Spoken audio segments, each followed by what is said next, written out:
వీక్షకులకు స్వాగతం, నమస్కారం.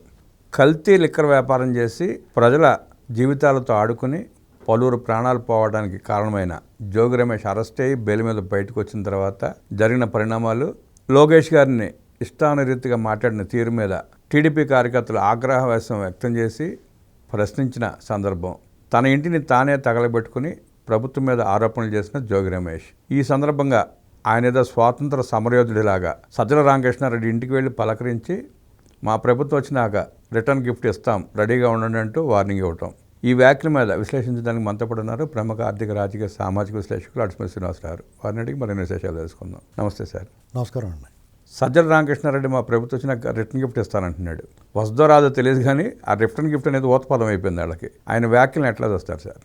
ఇప్పుడు రిటర్న్ గిఫ్ట్ ఇస్తానన్నవాడు ఏం చేస్తే తుంటి మేమకి ఎరిగి పడుకున్నాడు. తీసుకోవడానికి మీరు ఇస్తారో తీసుకుని వాళ్ళు ఉండాలి కదా. ఇక్కడ సాగినంతకాలం తనంతటి వాళ్ళు లేడనుకుంటారండి. వాళ్ళు సాగినంతకాలం కళ్ళు మూసుకుపోయి ఒళ్ళు కొవ్వెక్కి ఆవరించారు. ఈ ప్రభుత్వం చాలా మంచిది, ఇది మంచి ప్రభుత్వం అన్నాడు చంద్రబాబు. నిజంగా మంచి ప్రభుత్వం కాబట్టి సజ్జల రామకృష్ణారెడ్డి మాట్లాడుతున్నాడు. వాళ్ళ కొడుకు భార్గవరెడ్డిని లోపలేసి వాళ్ళు కుమ్మితే దారిలోకి వచ్చేవాడు కదా, వీళ్ళు కుమ్మలేదు. చట్టానికి అప్పచెప్పారు. చట్టం కూడా మీ చుట్టమే కదా.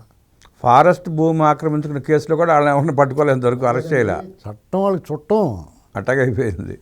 సిట్లో కూడా మనుషులు దూరిపేసి పరిస్థితులు మీరున్నారు. ఈ ప్రభుత్వానికి మీరు ఎక్కువ పని పెట్టేశారు. రాష్ట్రాన్ని మీరు పెంట చేసి వెళ్ళిపోయింది. క్లీన్ చేసుకోవాలా, ఇక్కడ హామీలు ఇచ్చిన నెరవేర్చాలి, అభివృద్ధి చేయాలి, పెట్టుబడులు తేవాలి, లేకపోతే ఈ మీ దరిద్రానికి వాళ్ళకి తేడా ఉండాలి కదా. అవును, చాలా కష్టపడాల్సి వస్తుంది వాళ్ళు. మామూలు టాస్క్ కాదు ఇది. ఇన్ని చేసుకుంటా మీ పెంట ఎన్ని చేత కుక్కలు వచ్చి ఎరిగినట్టు మీరు వచ్చి మాట్లాడుతూ ఉంటారు. రిటర్న్ గిఫ్ట్ మళ్ళీ జోగి రమేష్కి ఏం జరిగిందంటే, అతను మాట్లాడిన మాటలు మీకు బుద్ధి లేదా, కళ్ళు లేవా, చెవులు లేవా, ఏం మాట్లాడాడు, బుద్ధి లేదా నీకు, ఏం మాట్లాడుతున్నావు, జైలుకి వెళ్ళి వచ్చాం, మూసుకుని ఇంట్లో కూర్చోమని చెప్పడం మానేసి లోకేష్ గారు వాళ్ళని అతను కొవ్వు తగ్గిందా, కొవ్వు తగ్గలేదు, ఇలాంటి మాటలు మాట్లాడతాడా? నీకు నిన్నేం చేస్తే తప్పు ఉంది? సుమారుగా 3 ఏళ్ళు జైల్లో ఉంటున్నాడు. నిన్ను జైలుకి వెళ్ళి వచ్చావు, లోకేష్ గారు నన్ను మాటలు మాట్లాడావు, నువ్వు మంత్రిగా చేసావు, వయసు ఉంది, పరిణితి చెంది మాట్లాడాలి, రాజకీయాల్లో ఉన్నావు. ఒక సాధారణ కార్యకర్తకి నీకున్నంత సమయం ఉంటుందా? ఒక ఎమోషనల్ బాండింగ్ కదా. ఆ మాట అంటే వాళ్ళు ఎందుకు ఊరుకుంటారు? అతను జ్ఞానం లేదా నీకు? రెచ్చగొట్టకూడదని నువ్వు రెచ్చగొట్టి ఇప్పుడు చెప్తే వింటలేదు, మీరు కొడితే ఎడుతున్నారు ఒక పక్క నుంచి. అంబటి రాంబాబు అయినా లేదా జోగి రమేష్ అయినా అన్నిటికన్నా ముఖ్యంగా నువ్వు సజ్జల రామకృష్ణారెడ్డి నువ్వేం చెప్పాలంటే, నేను మా జగన్ రెడ్డి మేము వేరు, రెడ్డిలో మా రెడ్లు వేరు, మా ఓటర్లు వేరు అన్నట్టుగా మీ వాళ్ళ చేత మాట్లాడచ్చు. వీళ్ళ చేత మాట్లాడించడం ఏంటి? రిటర్న్ గిఫ్ట్ ఇవ్వాలంటే అవసరం రాదు నీకు. అంటే బలిపోసులు వీళ్ళని బలిపోసులు చేయటం. మళ్ళీ బొత్స సత్యనారాయణ గారి చేత మాట్లాడుతున్నారు. ఆయన కూడా వీళ్ళని మందలించాలి. సజ్జల రామకృష్ణారెడ్డి నేను మాట్లాడటం, నువ్వు మాట్లాడు, నువ్వు మాట్లాడబాయా, లేకపోతే పైపులు కట్టి ఎత్తుకెళ్ళిపోయి బొగ్గన రాజేంద్రనాథ్ రెడ్డి చేత మాట్లాడించు, ఆ రవీంద్రనాథ్ రెడ్డి చేత మాట్లాడించాడు. మామ పెద్దిరెడ్డి రామచంద్రారెడ్డి ఉన్నాడు, రామచంద్రారెడ్డి చేత మాట్లాడించు. మేమెందుకు మాట్లాడతామయ్యా, మీరు రాయలసీమ అంతా 43 సీట్లు ఉంటే 30 సీట్లు మీరే కొట్టేస్తారు కదా, మీరు మాట్లాడండి, మేమెందుకు మాట్లాడాలి, ఇక్కడ మా దగ్గరికి వచ్చినప్పుడు లెక్కలేస్తారు మీరు అని చెప్పాలా. అన్నిటికన్నా ముఖ్యంగా రిటర్న్ గిఫ్ట్ ఎవరు తీసుకుంటానికి సిద్ధంగా లేరు. అర్థమైందండి. కనీసం మీకు ఈ పార్టీ కంప్లీట్గా క్లోజ్ అయిపోయిన తర్వాత రాష్ట్రంలో ఆల్టర్నేటివ్స్ వస్తాయి. అప్పుడు దాకా వీళ్ళతో కొంచెం మార్క్ గట్టిగా అంటుకుంది, ఇది తుడిచేస్తున్నారు, క్లీన్ చేస్తారండి. ఇప్పుడు సజ్జల రామకృష్ణారెడ్డికి ఇంకా రిటర్న్ గిఫ్ట్ ఇవ్వకపోవడం వల్ల ఈ మాటలని మాట్లాడుతున్నాడు అంటారా? ఇప్పుడు వాళ్ళు పెట్టాల్సింది పెట్టాలి కదా, 4 పెట్టాలి, కనీసం 1 పెట్టాలి కదా, 4-5 పెట్టాలండి అతనికి. బాకీ ఉన్నారు వీళ్ళు. అవును, 4 పెట్టలేకపోయినా 5 పెట్టలేకపోయినా 1 పెట్టాలి. 1 పెడితే దారిలోకి వస్తారు. ఆ 1 పెట్టకపోబట్టి రెచ్చిపోతున్నాడు, ఎగిరెగిరి పడుతున్నాడు. ఎగిరెగిరి పడిన పులుసు అయిపోద్ది. అవును, వీళ్ళు ఏంటంటే లా అండ్ ఆర్డర్ ప్రాబ్లం సృష్టించాలి. రాష్ట్రంలో ఏదో ఇష్యూ మీద వెళ్ళాలి, వీళ్ళు జనాల్లోకి వెళ్ళాలంటే ఇలాంటిది ఏదో చేయాలి. ఇష్టం ఉన్నట్టు మాట్లాడితే వాళ్ళు 2 పీకితే మన లభోదీపం నేర్చుకుంటా కులాలు కుంపట్లో. ఇప్పుడు పరామర్శ అంటే వస్తున్నాడు కదా, ఏడుపు ముఖం వేసుకుని పరామర్శ అంటే వస్తున్నాడు. ఇప్పుడు జోగి రమేష్కి తన కులం గుర్తొచ్చింది, బీసీ కార్డు ఎత్తుతున్నాడు. అదే అమర్నాథ్ గౌడ్ని చంపేసినప్పుడు మాట్లాడలా, చంద్రయ్యని చంపేసినప్పుడు మాట్లాడలా. ఇవన్నీ ఎవరికి తెలియనంటే ఇప్పుడు ఎవడో నమ్మరండి. ఎవడగాడు ఆ పార్టీ అభిమానులు కార్యకర్తలు ఉంటే వెళ్తారు తప్ప కులం భుజం మీద వేసుకున్నంత మాత్రం అది ఎవరికే కుదరదు. అవును, అభిమానం ఉంటే వాడు మంచోడు అనుకుంటే వెళ్తారు అంతే వెనకాల. రాష్ట్రంలో జ్ఞానోదయం అయింది అందరికీ. అవును, పైగా వీళ్ళ కుట్రలు కూడా అర్థమైనాయి. అమ్మని వాళ్ళ చేత మాట్లాడతలేదు రా, మన చేత మాట్లాడుతున్నాడు అని అందరికీ అర్థమైంది. అది నిజం కూడా కదా. ఇప్పుడు ఇక్కడ స్పందించాల్సి వచ్చినప్పుడు వాళ్ళు ఎందుకు స్పందించరు? ఈ పాయింట్ ఒకదానికి సమాధానం చెప్పమనండి. మీరు అన్నది కూడా వాస్తవమే. వాళ్ళు మంచోళ్ళ కింద ఉండాలి, లేదా రామ్మటి రాంబాబు, పేరు నానియో, లేకపోతే కొడాల నానియో, వలమినేని వంశీయో, జోగి రమేషో, కారుమూరి నాగేశ్వరరావు వీళ్ళే మాట్లాడాలా. ఎస్సీ ఎస్టీ బీసీలు కాపు నాయకులు మాట్లాడతారు, వీళ్ళు మాట్లాడరు, ఎవరిని తిట్టరు. చంద్రశేఖర్ రెడ్డి సారి తిడితే మనం తిట్టకూడదు, వాళ్ళే బదనామా అవ్వాలి, వాళ్ళే తిట్టాలి, వాళ్ళు తిట్టుకోవాలని చెప్పేసి ఆఫీసర్ ఒకసారి అన్నాడు, మానేశాడు. తర్వాత ఆ తెలివితేటలు వీళ్ళకి ఎందుకు లేవు? మీరు సన్నాస్థానంగా వ్యవహరించి కులాల మీద పడ్డారని ఆడటం ఎందుకు? నువ్వు మాట్లాడు. ఇలా ఒకటే లెక్కండి, గుంటూరులో అంబటి రాంబాబు ఫ్లెక్సీ చంపడానికి అంబటి రాంబాబు ఎందుకు వెళ్ళాడు? లేళ్ళ అప్పిరెడ్డి, వేణుగోపాల్ రెడ్డి ఎందుకు వెళ్ళలేదు? చెప్పమనండి సమాధానం ముందు. అవును, తను వెళ్తుంటే వాళ్ళిద్దరిని కూడా రమ్మనాలి కదా. అవును, తను తిట్టడం ఎందుకు? వాళ్ళని తిట్టమనండి చూద్దరు. వాళ్ళు రాకపోగా వాళ్ళు మంచిగా ఉండాలి, వాళ్ళు చెడ్డ పేరు రాకూడదు, వీళ్ళు సన్నాసులు అవ్వాలి, వీళ్ళు తన్నులు తినాలి, లేకపోతే దీపమంటే కులం చచ్చినా కానీ వెనకాల ఎవడరాడు. అప్సైడ్ అండి, బుల్షిట్ ఇదంతా. ఎవడ నమ్మడాలని వాళ్ళు అనుకుంటున్నారు.